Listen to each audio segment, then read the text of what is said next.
British Prime Minister Boris Johnson remains in isolation after revealing he is showing symptoms of COVID-19. Mr Johnson was forced to self-isolate at his Downing Street home last week after testing positive. In a video released to social media, Mr Johnson told followers he will remain at home in accordance with government advice. First of all, in my own case, although I'm feeling better and I've done my 7 days of isolation, alas, I still have one of the symptoms, a minor symptom of I still have a temperature, and so in accordance with government advice, I must continue my self-isolation until that symptom itself goes. I reckon a lot of people will be starting to think that this is all going on for quite a long time, and they would rather be getting out there, and particularly if you've got kids in the household, everybody may be getting a bit stir crazy. He is also urging the public resist temptation over the warmer weather forecast for this weekend and to stay inside, as we heard him there.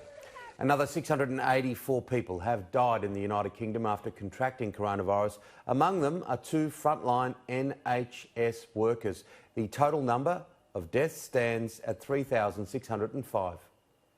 We should say that we are in the place where many of the government scientific advisors thought we would be at this stage, according to the models that they have predicted.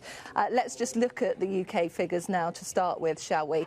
So in the UK, we know that the total number of deaths now stands at 3,605. That is an increase on the previous day of 684, a 23% increase. Now, the one that many of the scientific advisors are paying close attention to, though, is the number of confirmed cases. That now is up to 38,168, an increase of 4,450. What the scientific advisors want to see there is if that is starting to flatten out. Sadly, as well, we have to confirm this afternoon, we've heard the confirmation of another death of an NHS nurse. Amy O'Rourke was 38 years old. She died from COVID-19. She worked at the Queen Elizabeth, the Queen Mother Hospital in Margate in Kent. It was the same hospital where she had been being treated for the coronavirus. Social media posts are paying tribute to her. We know there's one from her daughter where she describes her mother as being an angel, saying the family is trying their very best at the moment to stay strong. And sadly, it isn't the only case of a nurse that we've had today who has died from the coronavirus. We also had confirmation from the husband of Arima Nasreen, who worked for Walsall Manor Hospital. She was 36 years old and a mum of 3. She died last night. She'd been in intensive care and on a ventilator for a couple of weeks.